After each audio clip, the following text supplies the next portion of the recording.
సంఖ్యాకాండము 24వ అధ్యాయము. ఇశ్రాయేలీలను దీవించుట యెహోవా దృష్టికి మంచిదని బిలాము తెలుసుకొనినప్పుడు అతడు మునుపటి వలె శకునములను చూచుటకు వెళ్ళక అరణ్యము వైపు తన ముఖమును త్రిప్పుకొనెను. బిలాము కన్నులెత్తి ఇశ్రాయేలీలు తమ తమ గోత్రముల చొప్పున దిగి ఇండుట చూచినప్పుడు దేవుని ఆత్మ అతని మీదకి వచ్చెను. గనుక అతడు ఉపమాన రీతిగా ఇట్లనెను: బెయోరు కుమారుడైన బిలాముకు వచ్చిన దేవోక్తి, కన్నులు తెరచిన వానికి వచ్చిన దేవోక్తి, దేవవాక్కులను వినిన వాని వార్త. అతడు పరవశుడై కన్నులు తెరిచిన వాడై సర్వశక్తుని దర్శనము పొందెను. యాకోబు, నీ గుడారములు, ఇశ్రాయేలు, నీ నివాస స్థలములు ఎంతో రమ్యమైనవి. వాగుల వలె అవి వ్యాపించియున్నవి. నదీ తీరమందలి తోటల వలెను, యెహోవా నాటిన అగరు చెట్ల వలెను, నీళ్ల యొద్దనున్న దేవదారు వృక్షముల వలెను అవియున్నవి. నీళ్లు అతని బొక్కెనల నుండి కారును. అతని సంతతి బహు జలముల యొద్ద నివసించును. అతని రాజు అగగు కంటే గొప్పవాడగును. అతని రాజ్యము అధికమైనదగును. దేవుడు ఐగుప్తులో నుండి అతని రప్పించెను. గురుపోతు వేగము కంటే వేగము అతనికి కలదు. అతడు తన శత్రువులైన జనులను భక్షించును. వారి ఎముకలను విరుచును. తన బాణములతో వారిని గుచ్చును. సింహము వలెను, ఆడుసింహము వలెను అతడు కృంగి పండుకొనెను. అతనిని లేపువాడెవడు? నిన్ను దీవించువాడు దీవింపబడును, నిన్ను శపించువాడు శపింపబడును. అప్పుడు బాలాకు కోపము బిలాము మీద మండెను. గనుక అతడు తన చేతులు చరుచుకొని బిలాముతో, నా శత్రువులను శపించుటకు నిన్ను పిలిచితిని గాని నీవు ఈ ముమ్మారు వారిని పూర్తిగా దీవించితివి. కాబట్టి నీవు ఇప్పుడు నీ చోటికి వేగముగా వెళ్ళుము.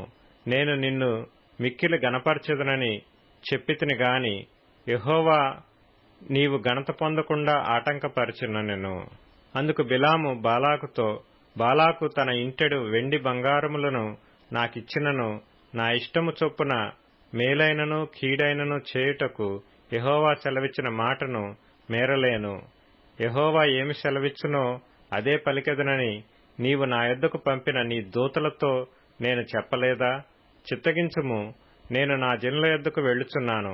అయితే కడపటి దినములలో ఈ జనులు నీ జనులకేమి చేయుదురో అది నీకు విశదపరచెదను రమ్మని చెప్పి ఉపమాన రీతిగా ఇట్లనెను: బెయోరు కుమారుడైన బిలాముకు వచ్చిన దేవోక్తి, కన్నులు తెరిచిన వానికి వచ్చిన దేవోక్తి, దేవవాక్కులను వినిన వాని వార్త, మహోన్నతుని విద్య నెరిగిన వాని వార్త. అతడు పరవశుడై కన్నులు తెరిచినవాడై సర్వశక్తుని దర్శనము పొందెను. ఆయనను చూచుచున్నాను గాని ప్రస్తుతమున నున్నట్టు కాదు. ఆయనను చూచుచున్నాను గాని సమీపమున నున్నట్టు కాదు. నక్షత్రము యాకోబులో ఉదయించును. రాజదండము ఇశ్రాయేలులో నుండి లేచును. అది మోయాబు ప్రాంతములను కొట్టును. కలహవీరులనందరినీ నాశనము చేయను. ఎదోమును సేయూరును ఇశ్రాయేలుకు శత్రువులు. వారు స్వాధీనపరచబడుదురు. ఇశ్రాయేలు పరాక్రమమొందును. యాకోబు సంతానమున ఏలిక పుట్టును. అతడు పట్టణములోని శేషమును నశింపచేయును. మరియు అతడు అమాలేకీల వైపు చూచి ఉపమాన రీతిగా ఇట్లనెను: అమాలేకు అన్యజనములకు మొదలు, వాని అంతము నిత్య నాశనమే. మరియు అతడు కేనీయుల వైపు చూచి ఉపమాన రీతిగా ఇట్లనెను: నీ నివాస స్థలము దుర్గమమైనది, నీ గూడు కొండమీద కట్టబడియున్నది. అష్షూరు నిన్ను చెరగా పట్టు వరకు కయీను నశించునా? మరియు అతడు ఉపమాన రీతిగా, అయ్యో, దేవుడు ఇట్లు చేయునప్పుడు ఎవడు బ్రతుకును? కిత్తీము తీరము నుండి ఓడలు వచ్చును. అవి అష్షూరును ఏబెరును బాధించును. కిత్తీయులు కూడా నిత్య నాశనము పొందుదురనెను. అంతటా బిలాము లేచి తన చోటికి తిరిగి వెళ్ళెను. బాలాకును తన త్రోవను వెళ్ళెను.